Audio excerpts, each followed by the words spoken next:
You know, my great friend, he is a great friend, Governor O'Malley. He, my dad, the Biden family started off in Baltimore. They don't say Baltimore, it's Baltimore. In Baltimore. And, but we've been friends for a long time. And I just want to say at the outset, if you ever want anybody on your team, whether it's an athletic team, whether you're in a battle, whether it's a political team, whether it's a team just trying to help, you want O'Malley. The guy has guts. No, I mean this sincerely. He not only has political courage, he has physical courage. He's across the board. If I ever want anybody standing next to me, I want O'Malley there with me. And I mean that sincerely. It really matters.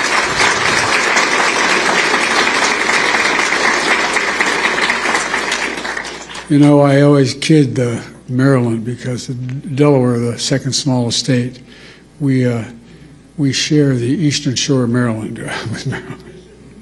But we're close friends. And folks, you know, it's no surprise that he did a hell of a job when I asked him to be commissioner of the Social Security. And the reason I did that, it was not an ordinary transition for a governor. But I knew, I mean this from the bottom of my heart, I knew we needed someone with some guts, some toughness, who'd fight for every single penny that it needed, that would try to restore the integrity of the system. And to everyone here today, I want to thank you, all of you, very much for this award. It means a great deal to me coming from you, and I mean that sincerely. It means a great deal. You're in the front lines every single day. You're helping, you're advocating for your fellow Americans, Americans with disability. It's a big deal. We talk about what happened in the physical side of it if we didn't have Social Security. Think of what the psychic calm it gives so many people who just don't know where to go, don't know how to traverse what needs to be done, or alone. Last fall on the White House lawn, we celebrated the anniversary of the Americans with Disabilities Act. As a United States Senator 400 years ago, I was looking back on it. God almighty, I've been doing this 50 years. It's hell turning 40 years old, anyway. But back in the year 1990, I was the co-sponsor of the Americans with Disabilities Act as a United States Senator. In my view, and I suspect many of you, it was one of the most consequential civil rights laws in American history. That's what got me involved in politics in the first place. Delaware, like Maryland, was one of those states, it was a slave state. We had all the vestiges of what was going on back in the day. We were one of those states that still, I remember moving from Scranton, Pennsylvania down to Wilmington, Delaware, and Cole died. My dad moved back to where we could get a job. I remember I pulled into, my mom would drive us on the Philadelphia Pike connecting Wilmington and Philadelphia. And we lived in an apartment complex. And she'd drive us it was only about half a mile to Holy Rosary School in Claymont. But it was so dangerous, she wouldn't let us walk up because of access road. I remember pulling into the parking lot. And I had never seen hardly any black people in Scranton at the time and I was only going in the 4th grade. And I remember seeing the kids going by at the time called colored kids on a bus going by. They never turned right to go to Claymont High School. I wondered why. Asked my mom, why? So in Delaware, they're not allowed to go to school, in public school, with white kids, honey. That sparked my sense of outrage as a kid, just like it does, I mean, and these young kids right here can tell you things affect them when they learn about something that's really just unfair and unjust. You know, my dad was an honorable man. And my dad used to have an expression. He said, Joey, your job's about a lot more than a paycheck. It's about your dignity. It's about respect. It's about being able to look your kid in the eye and say, honey, it's going to be okay, and mean it. Well, that's what you're all about. That's what the legislation's about. It's about dignity. Simple dignity. Everyone deserves to be treated with dignity, regardless of their standing, regardless of their economic situation, regardless of who they are. making sure that more than 60 million Americans who are living with disabilities are treated with dignity is who we are as Americans. That's what it's about. I mean it. Dignity at work, at school, in their communities, in every corner of American life. Laws like the ADA need advocates like you. You're the ones that keep it going, God love you. You fight like hell every single day to make sure the law is respected and your clients' rights are protected.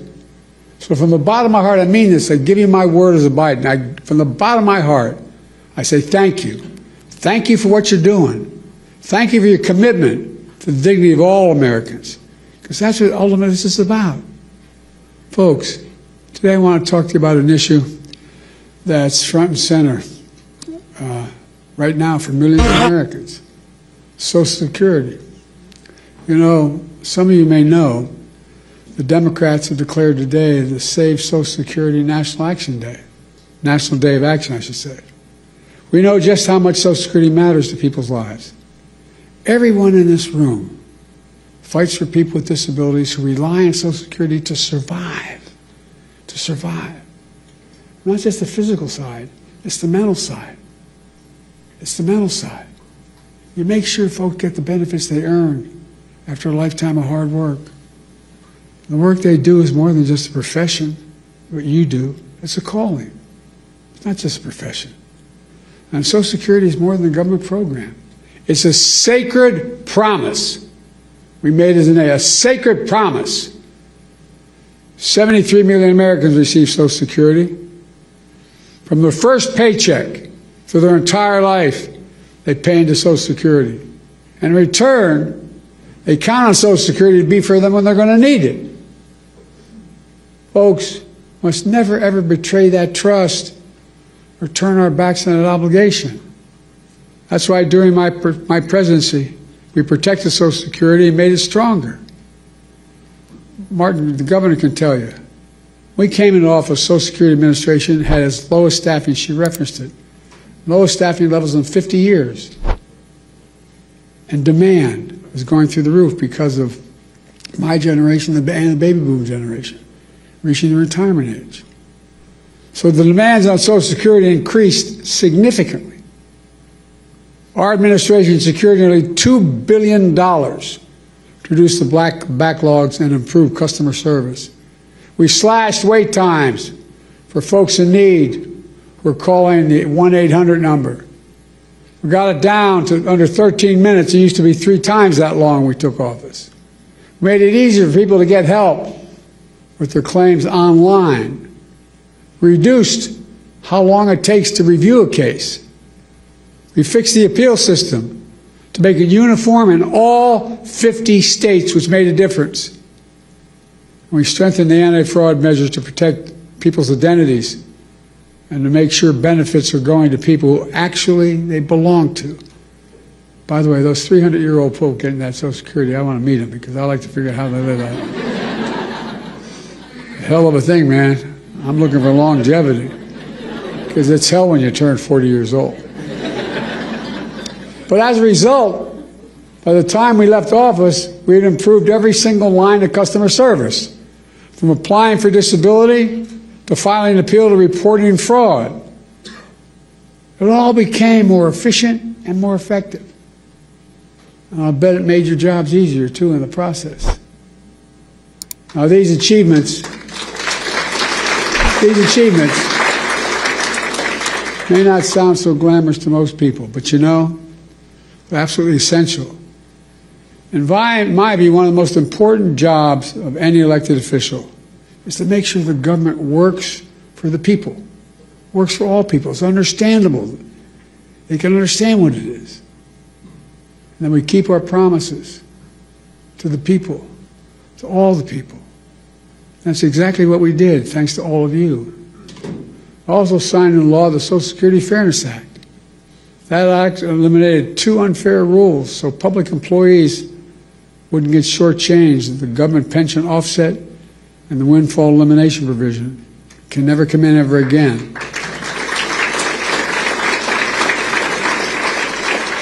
But as a result, more than 2 million people are now finally receiving the full benefits they earned. And remember, we also face the constant threat by some members, Republican members of the Congress, to cut and gut Social Security, period.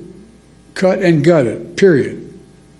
They wanted to let Social Security expire every 5 years.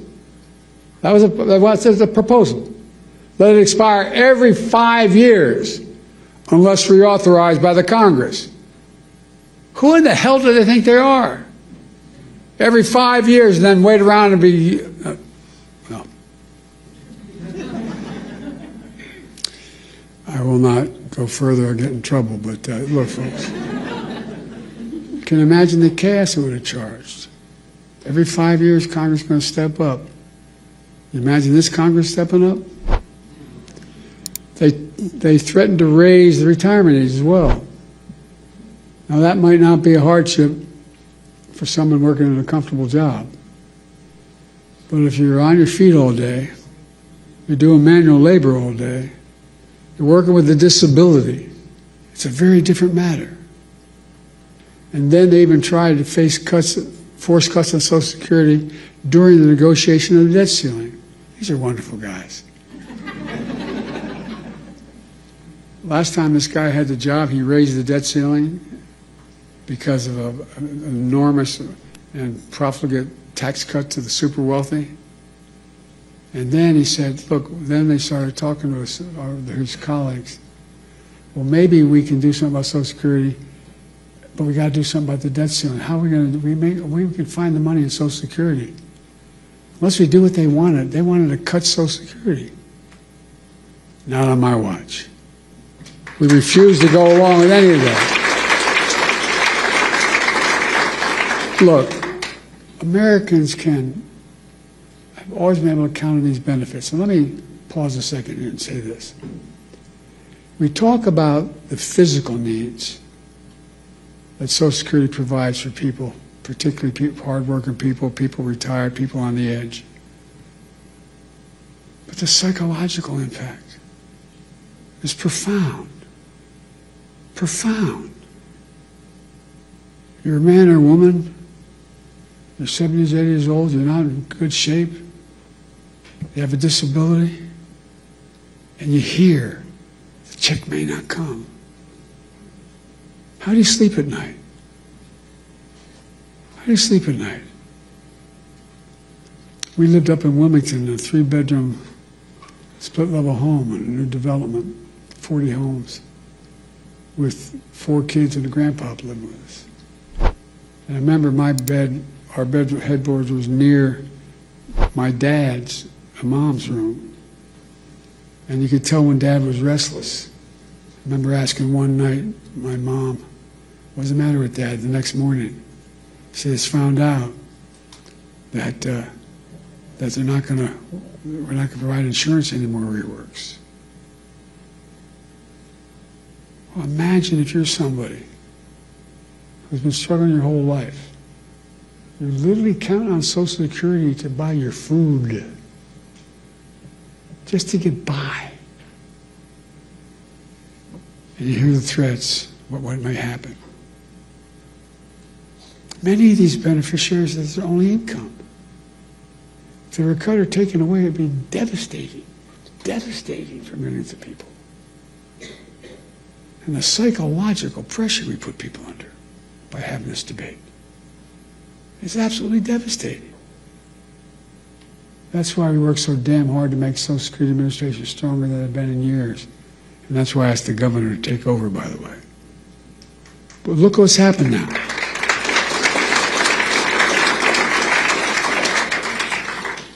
Fewer than 100 days, this new administration has done so much damage and so much destruction.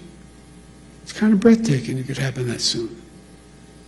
They've taken a hatchet to the Social Security Administration, pushing an additional 7,000 employees, 7,000 out the door in that time, including the most seasoned career officials. Now they're getting ready to push thousands more out the door. Already we can see the effects. For example, Thousands of people use the Social Security website every single day to check on their benefits and submit their claims. But now, the technology division of Social Security Administration has been cut in half. And so the website's crashing. People can't sign on to their accounts. What do you think it does to that woman living alone at 74 years checking, just not able to even find out whether, she can't even find out what that disability claim is she has. She can't file a new disability claim. And a lot of these people are being told incorrectly that their benefits have ended. Folks, imagine the panic that causes if you're a retiree living alone with only Social Security to depend upon. So now people are overwhelming the phone lines. They're showing up at the local Social Security office, tearful and frantic, and told, "Do you have an appointment?" In that tone, by the way. I can give you a personal example if I'm not going to, though. To cap it all off, serious people are now generally concerned for the first time in history, for the first and only time in history, that Social Security benefits may be delayed or interrupted. Folks, let's put this in perspective. In the 90 years since Franklin Roosevelt created the Social Security system, people have always gotten their Social Security checks. They've gotten them during wartime, during recessions, during a pandemic. No matter what, they got them. But now, for the first time ever, that might change. It would be calamity for millions of families, millions of people. But the current Secretary of Commerce doesn't seem to get it. Or based on his comments, he doesn't seem to even care. Many of you saw what he said the other day. And by the way, he's a billionaire. God love him, as my mother would say. Paying 8.5% in taxes. Anyway, billionaires, I don't know what he's paying. But when he talked about the possibility of the Social Security checks not going out this month, he shrugged it off. Here's what he said. He said his 94-year-old mother-in-law wouldn't complain, wouldn't bother her. She's probably a lovely woman. No kidding. Her son-in-law is a billionaire. What about that 94-year-old mother living all by herself? Doesn't have a billionaire in the family. Or all the retirees who depend on that monthly check to feed themselves. All those people with disabilities have no other source. What about all those people? That's who you fight for. So those who desperately need you. And folks, it's not just the Secretary of Commerce. We heard how others, empowered and emboldened by this administration, talk about Social Security. One of them called it a Ponzi scheme. A Ponzi scheme? What the hell are they talking about? People earn these benefits. They paid into that benefit. They rely on that benefit. And no one should take it away. You know, Franklin Roosevelt had a different view. He was president coming out of the Great Depression. He and all his colleagues saw great suffering, so much poverty. He also took steps to raise standard of living for ordinary Americans, including creating Social Security. He himself was from a very wealthy family. He didn't need Social Security, but understood how much it would mean to millions of Americans. He knew it would make America stronger in the process, and it has. It makes our economy stronger. It makes the community stronger. It makes families stronger. It gives peace of mind. That's why the vast majority of Americans, including many wealthy Americans, still support, thank God, Social Security. And very wealthy billionaires still support Social Security. They may not rely on themselves, but they know Social Security deserves to be protected for the good of the nation as a whole. You got to ask yourself,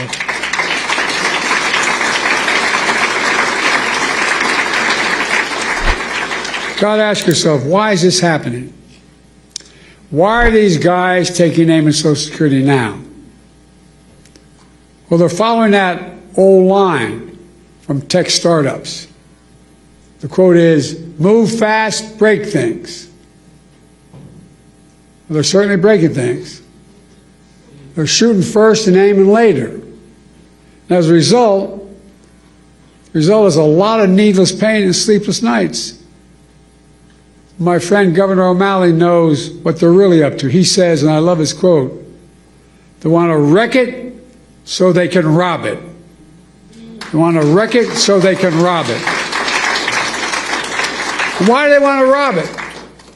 In order to deliver huge tax cuts to billionaires and big corporations and keep it going. They want to make permanent the 2017 tax cuts, which overwhelmingly benefited the wealthiest Americans and the biggest corporations. That's going to cost $5 trillion. Where are they going to get $5 trillion to pay for it? Other than continue to run the deficit up? Well, where they always do, by running up the national debt, number one, and then by taking the money from someplace else. What are the two big pots of money out there in raw numbers? Social Security and Medicaid. Well, from other programs that people rely on and have paid into. Republicans, these guys are willing to hurt the middle class and the working class in order to deliver significant greater wealth to the already very wealthy.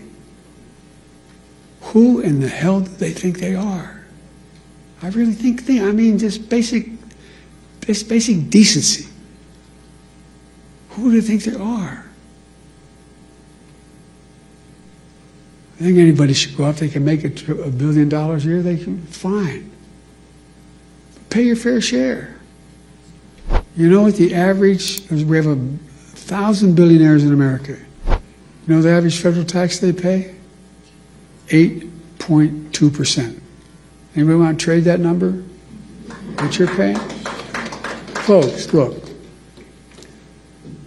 Let me close. I'm sorry to go on so long, but it's just, anyway. I grew up in Scranton, Pennsylvania as a kid, and then Claymont, Delaware. Middle-class towns, working-class towns.